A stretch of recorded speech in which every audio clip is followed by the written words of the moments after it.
برطانیہ کے air traffic control میں ٹیکنیکل مسئلہ پیدا ہونے سے طیاروں اور ہوائی اڈوں پر پروازیں طویل تاخیر کا شکار ہو گئیں، جبکہ سینکڑوں مسافر ایئرپورٹ پر پھنس گئے۔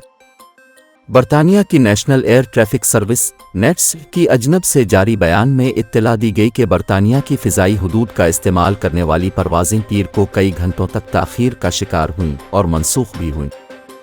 بیان میں کہا گیا کہ ایک تکنیکی مسئلہ تھا جسے شناخت کے بعد ٹھیک کر لیا گیا ہے۔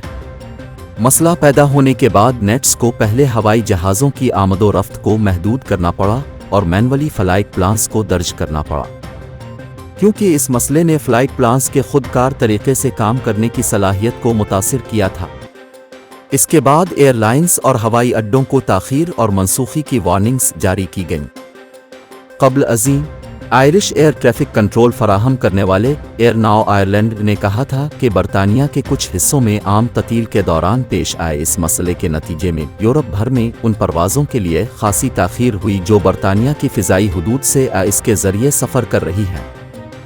برٹش ایئر ویز کا کہنا ہے کہ اس کی پروازوں میں شدید خلل پڑ رہا ہے اور اس نے اپنے شیڈول میں نمایاں تبدیلیاں کی ہیں، جبکہ ریانیئر سمیت دیگر ایئر لائنز نے بھی کہا کہ برطانیہ جانے والی کچھ پروازیں ڈیلے منسوخ ہو جائیں گی۔